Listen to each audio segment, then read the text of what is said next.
Hi all, welcome to the little recap of the anti-post bets and how we're going. This will obviously be the final one with Cheltenham just round the corner. Looking outside, the weather's lovely today.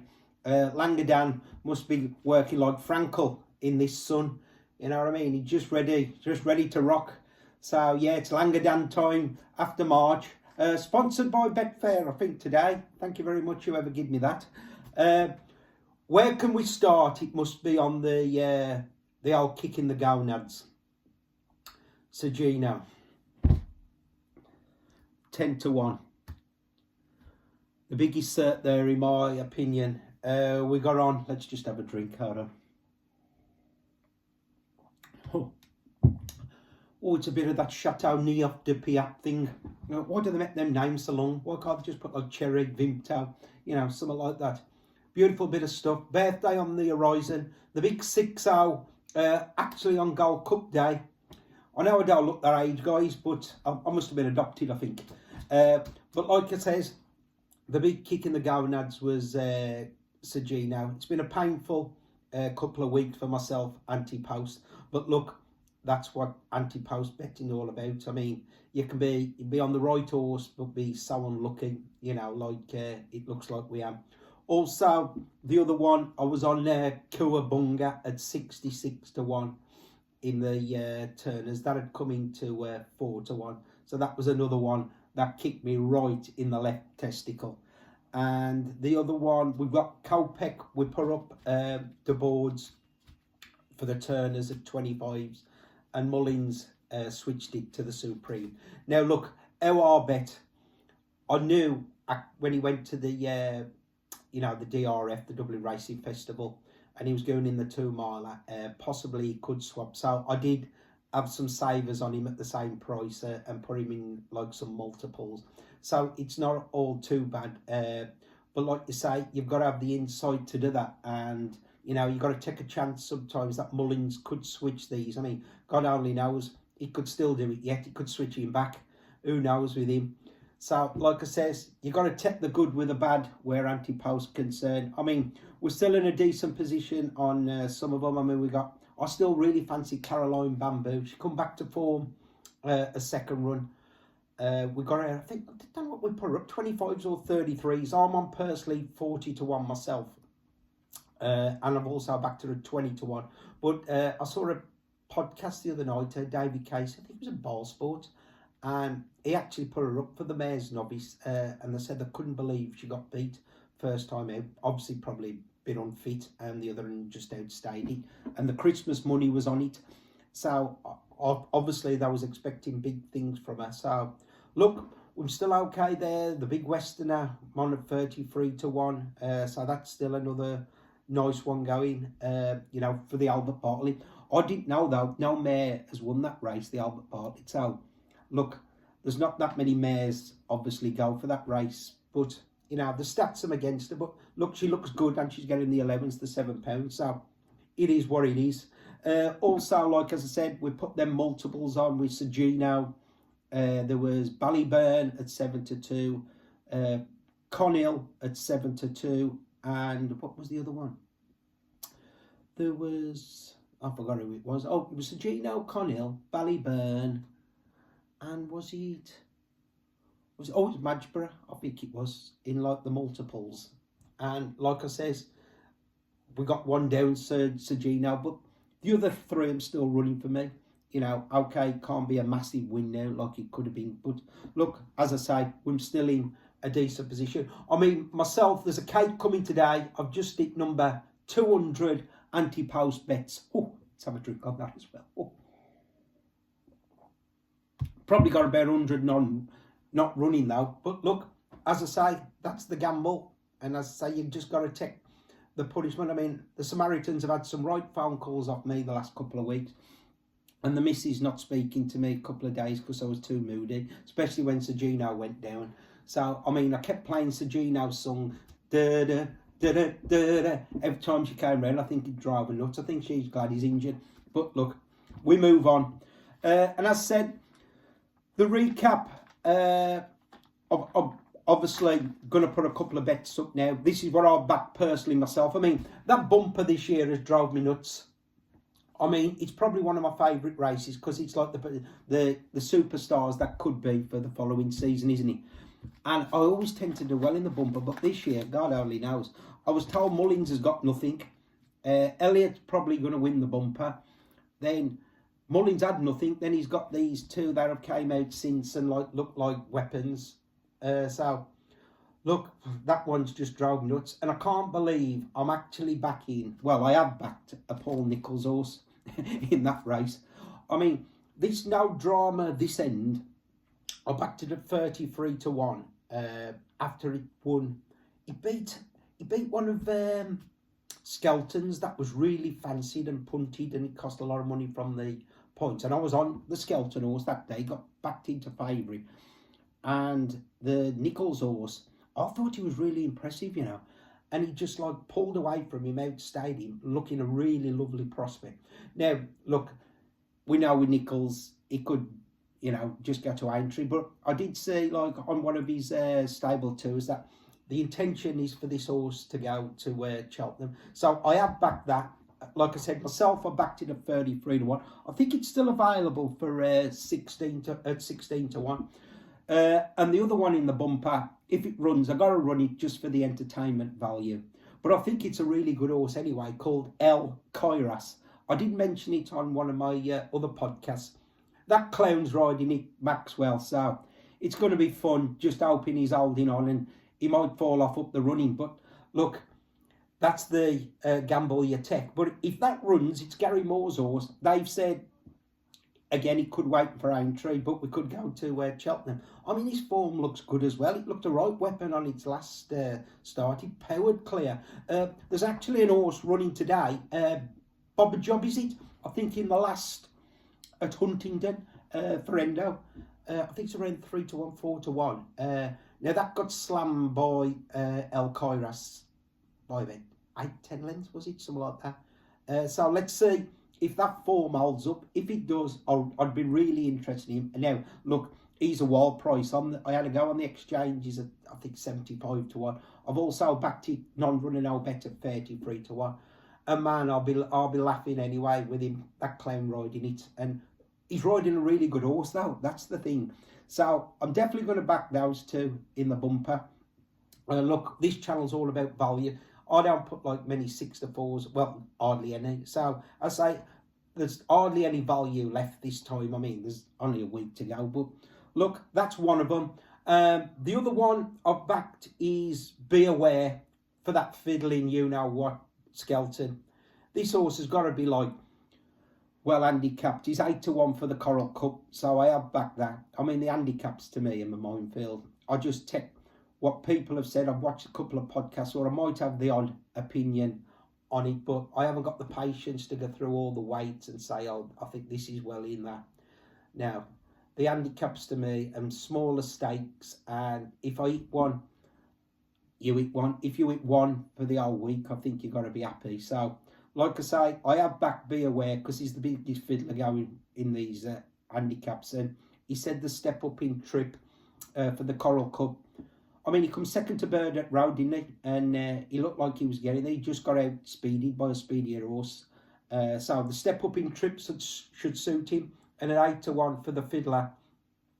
And especially like Langer Dan. If he ever wins, holy God. If he ever wins, he's been saying all year he's working terrible. You know, we can't train him. He don't like the winter. But he did make me chuckle though. He said, oh, he likes running past the Guinness village, Langer Dan. He gains £10 going up that hill, looking over. So, yeah, that did make me chuckle. And the other one I put in my little patent has got to be Stella's Story. Look, he done us a massive favour last year for the Brown Advisory. I'm already on Ballyburning loads of multiples at 5s and 7-2 for that race.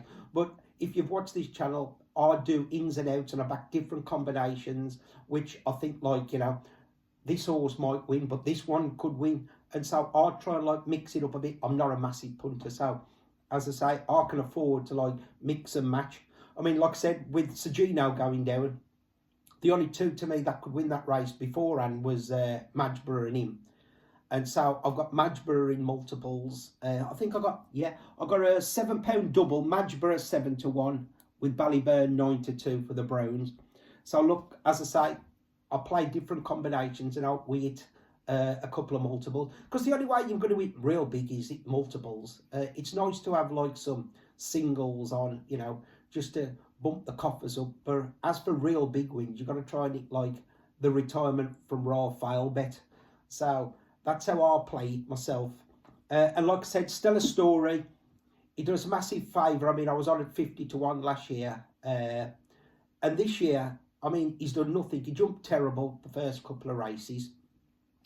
But we know he's got a massive engine. He won the Albert Bartlett. I mean, like I said, I put him up at 33s, but he won at 50s.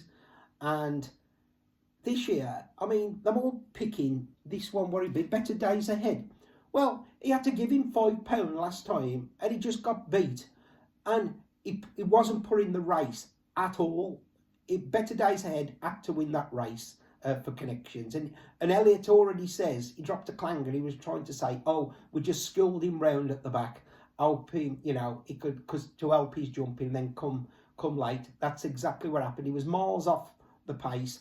He come flying up the hill, catching that Better Days Ahead all the way. I think he got beat about a length. I was on him at 8-1. I thought this could be the day. Look, his jumping's not the best.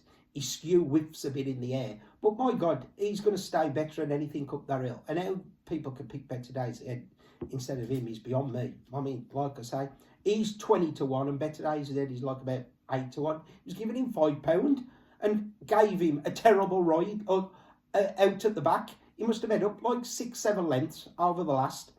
So yeah, got to back Stellar Story again, just for old time's sake.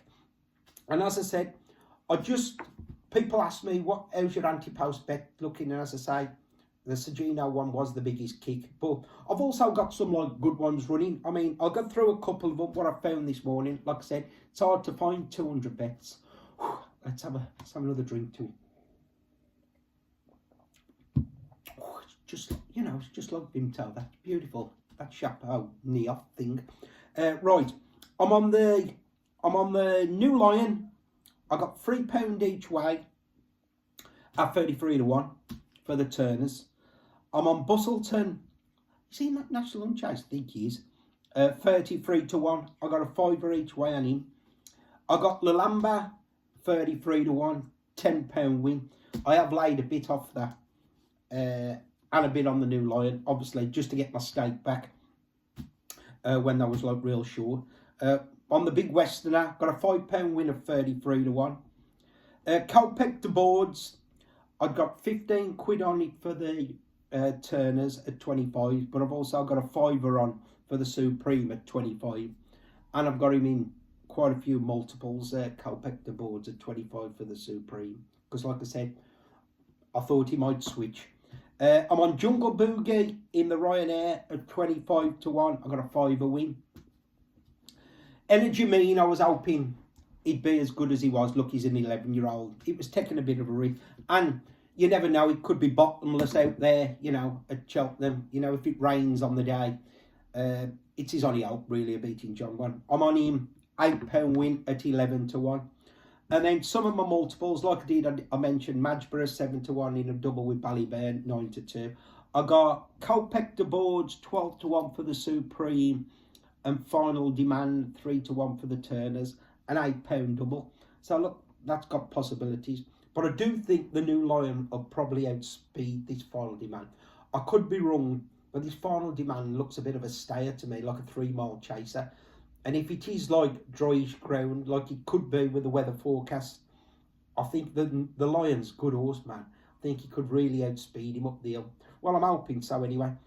But look, that was my alternative. That's what I said. I put like different combinations on. I think it could be out the two. So I've got two possibilities then. Then I've got, this one could hurt as well. I got Madgeborough 7-1 for the Arkle. Conhill 7-2. Champion Hurdle. Brighter Days Ahead, 11-10 mares, £10 treble, free bet. Now look, Mr. O'Leary, you clown.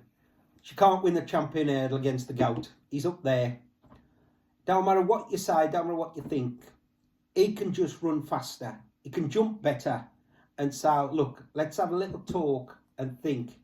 Brighter days ahead, it's going to be like long odds on to win the mares. They've really not got that much else. And they're like winners at Cheltenham, as we all know. So, look, I'm hoping she goes in the mares for me financially. Looking to be a miles better race. We all know that if she goes for the champion hurdle. But I just think Connell is unbeatable. I mean, this horse is like unbeatable. It slams everything. It wasn't fit last time, Endo says, and it still beat Lossiemouth. Don't care what people say, oh, she didn't fire. How about he wasn't even fit? So how about that scenario?